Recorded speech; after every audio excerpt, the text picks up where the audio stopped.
Morning, again. So this is sort of part one of my Christmas musing sermons. So being someone that has and probably and still is serving in the armed forces, this passage is something that I've often thought about and wrestled with because it talks about peace. And so part of what I'm doing today is some of my processing with you. So apologies. And also some of the randomness of Christmas music. You know, let's never get our theology from what we sing, necessarily. You can have some really weird places. So Christmas music, any favourites out there? Let's ignore the carols, because on the whole, most carols are quite decent, other than Little Donkey in a Way in a Manger. Don't like either of those. Away in a Manger, because, you know, you just, by the time, if you're in the clergy, by come Christmas Day, you've heard it so many times, you're sort of getting a bit twitchy. And Little Donkey, I just think, where'd you get that bit from? Other than that, Christmas songs. Let's talk about, you know, Christmas when you, like now, that's what I call Christmas. Christmas music. Well, any favourites? What do we like? No? Liz, what does Liz say? What? Handel's Messiah. I don't think that appears that often on, now that's what I call Christmas. Emma? Eli, do you have a Christmas favourite? Wham! Get out. There was a reason that never made number one until this year. We've had to live with it since the 1980s. Any other favourites? Chris Rea, Driving Home for Christmas. Yeah, a classic. Always, yeah. Always reminds me of Gavin and Stacey for some reason. What? Wizard. Yeah. Okay. Yes. Yeah. Wish it could be Christmas every day. I'm so glad it's not. Slade. Yeah. Noddy Holder. Good old Noddy. And let's go for. I'll come to you in a minute, Monica. Anita at the back. Do they know a Band-Aid? Yeah, nice, good classic charity single. Some great. Yeah, the first one when they remade it, that was, you know, that wasn't as great. That was a bit. Oh, a classic, Bing Crosby. Yeah, okay. So here we go. The lyrics from this one. So this is Christmas, and what have we done? Another year over, and a new one just begun. The opening lines to what? A Band-Aid, yeah. Band-Aid, so this is Christmas. What we've done. And there's a degree of hope, isn't there, in that? So it's a great song of hope. And then you've got that weird one by John and Yoko Lennon. War is over. And I hear that, and we sing it. Oh, we don't sing it because we don't sing it. I loved having Mary Boy Child. Who doesn't love Boney M? Can we have that tomorrow? You know, that was, you know, I think we had both, we had like Wesley and Boney M in the same slot. That was. I can assure you the cathedral will not be doing that. We listened to that John Lennon song, and War is Over, and it makes me think, well, what window were they looking out when they wrote that music? Because that's just not our reality at all, is it? I think there is some degree of it's a song of hope, but I also think it's just so strange. It's not reality at all, and and I do realise that a lot of Christmas, especially Christmas songs, there's a degree of sentimentality about most of these things, but war is certainly not over, and certainly since last Christmas, since we gathered here last Christmas, we've seen war increase, not decrease. So last year, we only had sort of one major conflict going on in the world, being Ukraine and Russia. This year, we now have two. We still have Ukraine and Russia. Russia seems no end in that one. And now Israel and Gaza. But into that, I want to reflect a little bit about this passage from Isaiah. And Isaiah is speaking prophetically. He speaks to start off with, he's saying, the tribes of the northern tribes, Naphtali and Zebulun, so some of the northern tribes of Israel, he said, you've been humbled in the past. But, and then he speaks some good news. In the future, God is going to lift up this specific northern area called Galilee. And of course, we know Galilee is the place where Jesus does a lot of his ministry in the sort of Galilee area, in and around the Sea of Tiberias, or the Lake Sea of Galilee, whatever you want to call it. And he's going to lift them up. And then there's this really prophetic and well-known Christmas prophecy about Isaiah speaking the words of God into this context, into our context. This isn't just God speaking into the context of Israel. He's speaking into our reality. The people walking in darkness have seen a great light. And so Isaiah speaks of the darkness of his age, but brings a message of hope. These are details. There are details in the prophecy, not just about the child, because we know it goes on to talk about the nature of this child that's going to be born, but also the location. And we hear Galilee mentioned. And when we listen to some of the prophecies about Jesus' birth, they're connected with random parts of geographically. So we hear about Bethlehem from the city of David. Well, Bethlehem is not in Galilee. Bethlehem is just outside Jerusalem. So it's sort of much more southern in Israel geography. So, we have the prophecy about Bethlehem. We have the prophecy about Egypt. We have the prophecy about Galilee. And you start all of these prophetic visions of this baby, this child that's going to be this Savior, this Messiah that's coming, geographically just don't make sense until you read the story of Jesus. And then all of a sudden the penny drops and you go, this is the one that God was speaking about. And he says, into this darkness, a light is born. And it pricks up this language that John uses in his prologue to his gospel. The light has come to the world. The light of the world has come. And there's this image of darkness being overturned by light. And all those years ago, 2,000 years ago, but even before that, when Isaiah was speaking, the world was not a bright place. I think we have this sort of romanticism that somehow our world is getting progressively worse and worse and worse. And if only we'd gone back to those days, if only we were living in Victorian England, it'd be so much nicer. Well, that's rubbish. Well, let's go back even further. Medieval England. Well, that was hideous. What about 2,000 years ago in Israel? No, that was not. Mary did not trot along on a little donkey, and it was all lovely, and there was no crying and no poop and anything in the stable, and it was horrible. They lived under a Roman occupation. And this is the context that Isaiah is speaking to. It's a dark place. The dark place of oppression exists. But it's not just the oppression of Rome at the time. The darkness is a spiritual one, not just a political one. This concept of darkness is much greater than just the sort of political nature that we live in, or that they lived in, the Roman occupation. A light comes, and there's a spiritual darkness that exists in the world. And this separation, and the darkness is a separation that comes from being separated from God. And this isn't just for the Jews, but for all mankind, because this prophecy was a game changer. It was a game changer for you, and it's a game changer for me. All bets were off. God is now starting to speak into the context and said, I'm getting involved. A child is going to be born. And of course, at this point, they start to get excited, and we start to build up this sort of messianic hope coming. And they still have centuries to wait.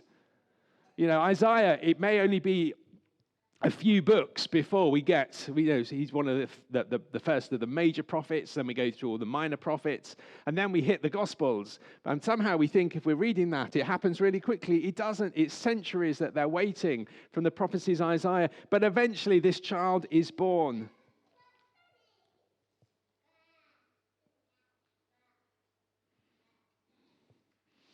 But I think what's interesting, if you were to speak to the Jews, the Jewish population, sort of 2,000 years ago when Jesus is born, are you living in spiritual darkness? They'd have said, no.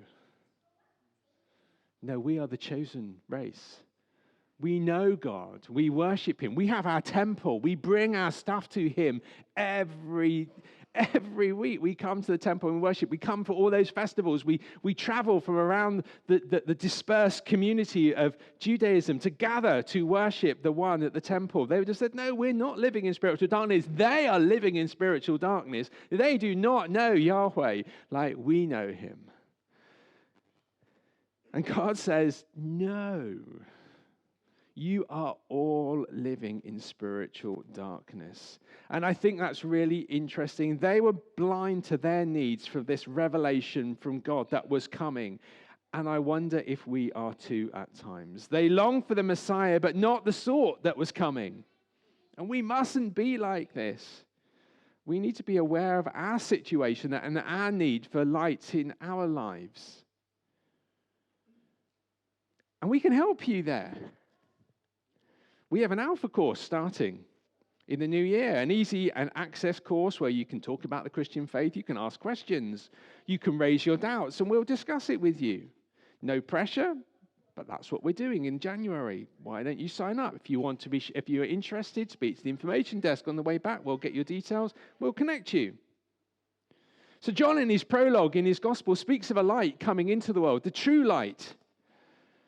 And just as a dark room is completely changed with the presence of one light, so it is with Jesus. The darkness that exists in the world is completely changed with the light of Jesus. Everything changes. Because darkness can't compete against light. You never see darkness of a dark room closing in and suppressing the light of a candle. The candlelight always pushes the darkness away. The darkness can't fight back to it. In fact, John says as much in his prologue. The darkness can't overcome it. So all things are being changed. The darkness of the world is being transformed by the light that is about to come. The people that are walking in darkness, and that's not just the Gentiles. That's everyone in the living in God's created order is living in darkness, and the light is coming into it. So what's this light going to be? Well, we see in here quite a lot of descriptives about the everlasting Father, wonderful counselor, but I want to pick up this term, Prince of Peace. There is a theologian, a modern theologian called Yoda, not a little green Jedi master. And she says that the notion of peace, in particular, the ones that we have, being an absence of war, is a Western middle class ideal. It's actually false. Because peace is not the absence of war. It is something far bigger than that. Because a lot of the time, what we understand to be peace actually leads to oppression. And she sort of unpacks that in some of her books. I'm not going to go into it too much now, but what she talks about, sometimes we settle for a peace in that people aren't in conflict. Two areas are not in conflict. And actually, Israel and Gaza might be a great example of that. We could try and resolve that issue. But underlying, you could say that if we resolve that issue by stopping them fighting, there are some people in that are still being oppressed. But they're not fighting, so the West is happy because they're not fighting any longer, but there's still oppression that exists. And so that's why they say it's a middle-class Western ideal, because actually sometimes we settle for peace, which leads to oppression of people groups. And that's not what Jesus came to bring. He is the Prince of Peace. And it made me think this title, Prince of Peace, the fact that it's got this little word "of" in it. So he's the Prince of Peace. And we often have this title, Prince of Wales. Do you know that's a job, this title? The Prince is a job. So if you, not that any of you are, but should you later, or any of your children later, to go on to marry into the royal family, and then have children, when you fill in the baptism forms or the marriage certificate, your job description is Prince or Princess of, the United Kingdom. That's a job. So the title Prince of the Peace, the peace is actually the thing that you're the Prince of. So Jesus was said to be the Prince of Peace. He was bringing, but this word peace is, in the Hebrew, it's shalom. It's and in the Jewish culture still today, shalom is a greeting, shalom, and it's a word peace. But it doesn't just mean that I'm not in conflict with you. It means so much more than that. So let's unpack this a bit.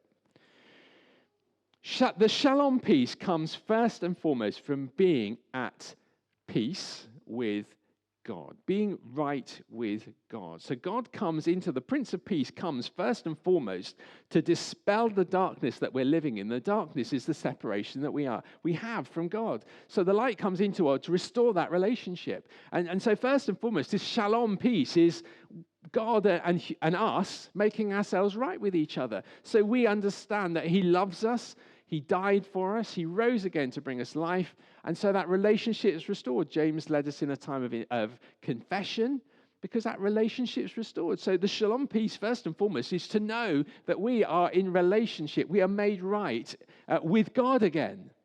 That humanity is no longer separate, or you and I are no longer separated from God, our Creator, because we are redeemed. So the shalom peace that Jesus first comes to bring is to restore us into relationship with God. But it's so much more than that. You see, the shalom peace, the peace is also something about the nature of his kingdom. And shalom, the shalom peace that we have, we first are restored to God. We're then supposed to be restored to be at shalom peace with ourselves. To be made peace, to make peace with ourselves and our own who we are. Now that, I think, we wrestle with quite a lot. Because actually we have lots of societal inputs on our lives to say, you need to be like this, you must be like that, you need to have this. And being at peace with yourself is being true with who God actually made you to be. Because you know what? You're just right in the eyes of God. You're perfect in his eyes. You are perfect, your behavior is not. Okay? There is a difference. Okay? God made you, and he makes you perfect. You know, you are beautifully and wonderfully made, the Bible would the psalmist says. He makes you perfect, but your behavior is not. He'll deal with your behavior. But you have to understand that as a child of God, that the peace that we have is being purely at peace with ourselves. And go, do you know what?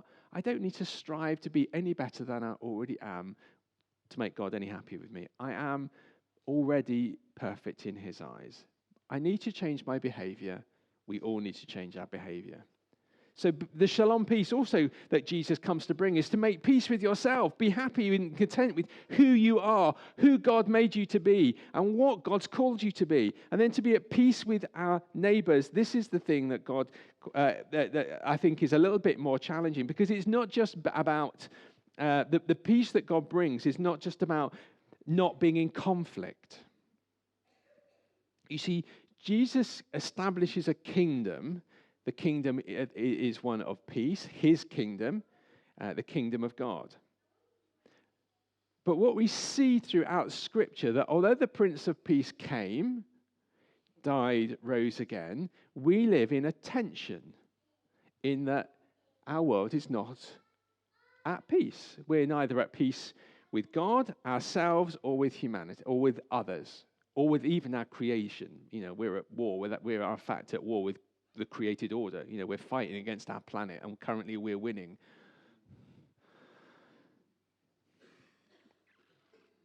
But his kingdom was established then, but it's being worked out. So this is where it's good news for you, and it's good news for me, because Jesus came not to show what God could do, but what you and I, in relationship with God, obedient to his calling, moving in the power of his Spirit, could do. So the answer to the question, well, Paul, when the Prince of Peace came 2,000 years ago, why are we still in a conflict? Well, you've got to look in the mirror at that point, because actually the answer to the solution is you. And the answer to the solution is me. because it's about restoring the created order to how it should be. And that leads not necessarily to just trying to overcome conflict, but to most important, that reading that we listened to there, the thing that it talks about, it doesn't talk about conflict first. It talks about to break the rod of the oppressor. The most dangerous thing that we have in our when it comes to our relationships with each other is oppression. It's oppression. And we look 2,000 years ago and see who was being oppressed. Yes, the Jews were being oppressed, but so were the Romans. You know, not everyone in the Roman army wanted to be there, because Italy didn't have that number of people. Not everyone of them were Italian, Roman Italians. They were people dragged in from the Roman Empire to serve, forcibly made to serve in their army. They were just as oppressed as they were. You know, bizarrely, the oppressors were also being oppressed. A lot of them, because they didn't want to be there either. You know, they were conscripts into that army. They would much rather be at home with their families, but they weren't. So God calls us to restore broken relationships and to challenge injustice and to alleviate oppression. As we do that, relationships are restored. And as we continue to strive on that, what happens? Conflict just disappears. That's you know, and unfortunately in the West, our behavior drives injustice. Our behavior drives oppression. And most of the time we're completely oblivious to it. And he established his kingdom 2,000 years ago, demonstrated what it looked like, and then asked us to share in its outworking.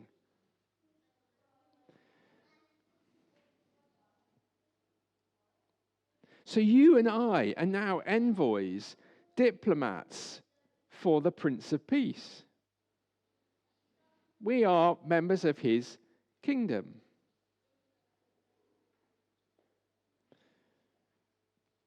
And if you think, well, that's a big task, isn't it? Yeah, it is. But here's the thing, what did Isaiah say? Of the greatness of his kingdom and of the greatness of his government, and so his authority and peace, there will be no end. So there is no end to his authority, and there is no end to his peace. And that's the kingdom that we're called to serve. So why is there conflict in the world? Well, because oppression and injustice thrives in humanity. But his kingdom is supposed to be radically countercultural. And that means we are radically countercultural as we serve the Prince of Peace, as we look to bring that shalom peace where our relationships are restored through the presence of God. Our relationship is restored with ourselves through the presence of God. And our relationship with other people is restored through the presence and the power of God, through seeking to alleviate injustice, oppression, all of those things. That's why Christmas is good news. That's why Christmas is good news. Because it speaks of hope. It speaks of one day that all wars will cease. All injustice will end.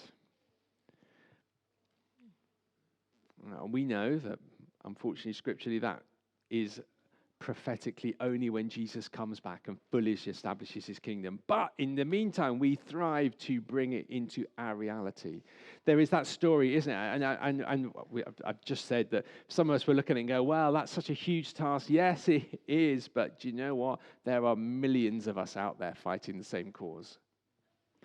You know the story. I'm going to share it with you anyway, for those of you that don't.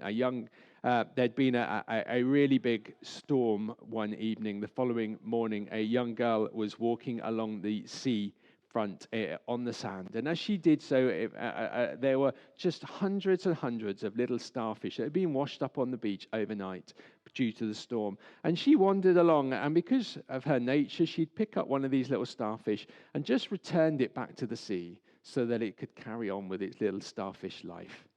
And then she'd walk along and pick the next starfish up and put it back in the sea. And a man was walking along. He was far more cynical, and he would call himself a realist. And he walked up and said, "Why are you doing that? As you can see starfish as far as the eye can see on this beach. There are thousands and thousands of them. What possible difference are you making in the grand scheme of things?" And then she just walked along, picked up the next starfish and put it back in the sea. And she said, "Well, it made a difference to that one."